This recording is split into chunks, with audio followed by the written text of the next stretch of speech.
શું તથ્ય પટેલ જેલમાંથી બહાર આવી જશે? આ સવાલ એટલા માટે કેમ કે 1 વર્ષ પહેલા અમદાવાદના ઇસ્કોન બ્રિજ ઉપર 9 લોકોને કચડી નાખનાર તથ્ય પટેલે હાઈકોર્ટમાં નિયમિત જામીન માંગતી અરજી કરી, જેની સુનાવણી જસ્ટિસ M.R. મેગડેના કોર્ટમાં હાથ ધરાતા તથ્ય પટેલના વકીલે સમયની માંગ કરી અને આ અરજી પર આગામી 6 સપ્ટેમ્બરે સુનાવણી હાથ ધરાશે.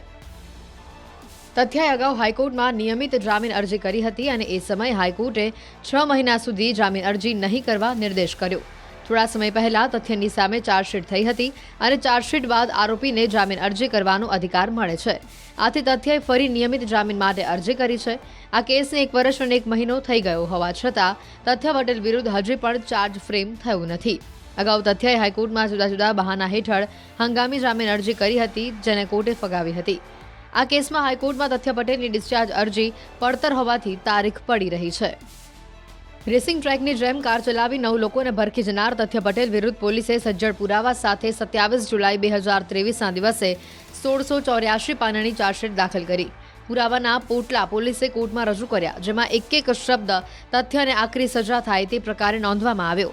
તથ્ય વિરુદ્ધ 15 એવા પુરાવા સામે આવ્યા છે, જેના આધારે તેને સજા થવાનું નક્કી છે. સૌથી પહેલો પુરાવો FSLનો રિપોર્ટ, જેમાં કારની સ્પીડ 141.27 કિલોમીટર પ્રતિ કલાક જણાઈ રહી છે. જેગવાર કંપનીના રિપોર્ટમાં પણ કારની ઓવરસ્પીડ પુરવાર થઈ છે. સાક્ષી તરફથી રેકોર્ડ થયેલા વિડીયોમાં પણ ઓવરસ્પીડ સાબિત થઈ છે. DNA ટેસ્ટમાં પણ તથ્ય જ કાર ચલાવતો હતો તે સાબિત થયું છે. કોલ ડિટેલ્સમાં તથ્યની અકસ્માત સ્થળે હાજરી અને અન્ય 2 અકસ્માતના ગુના નોંધાતા તથ્યને રેસની આદત હોવાના પણ પુરાવા મળ્યા. રોડ પર વિઝિબિલિટી પૂરતી હોવાનું સંબંધિત એજન્સીનું સર્ટિફિકેટ છે. કારની લાઇટનો પ્રકાશ પૂરતો હોવાનો પુરાવો છે. બ્રેક ફેલ ન હોવાનું સાબિત કરતો RTOનો રિપોર્ટ. કેસમાં કુલ 191 સાક્ષીઓને તપાસમાં આવ્યા છે, જેમાંથી 8 સાક્ષીઓના 164 મુજબ નિવેદન લેવાયા છે. પોલીસને સ્થળ તપાસ તથા FSL રિપોર્ટમાં મજબૂત પુરાવા મળ્યા છે. કારમાં સવાર તમામની તપાસ કરવામાં આવી છે. ચાર્જશીટનું એક પાનું તથ્યની બેદરકારી પુરવાર કરી રહ્યું છે. ચાર્જશીટ અંગે જાણકારી આપતા તત્કાલીન સમયે પોલીસે કહ્યું કે તથ્યને આકરી સજા થાય તેના માટે 7 દિવસમાં રાત દિવસ મહેનત કરીને આ પુરાવા એકત્ર કર્યા છે. આ ગુનામાં કોઈ મહત્વના પુરાવાનું નાશ નહીં થઈ જાય કે એના સાથે ચેડા નહીં થઈ જાય, એ પણ અમારા માટે એક પડકાર હતો.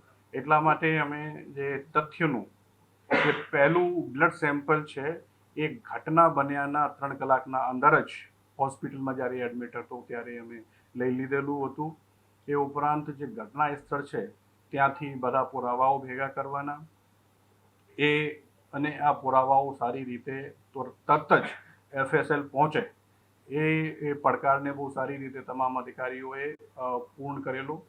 એ ઉપરાંત ગાડી ઓવર સ્પીડિંગમાં હતી એ પ્રૂવ કરવું અમારા માટે એક પડકાર હતો, જેના માટે અમારે પાસે આજની તારીખમાં સચોટ સાયન્ટિફિક પુરાવા છે.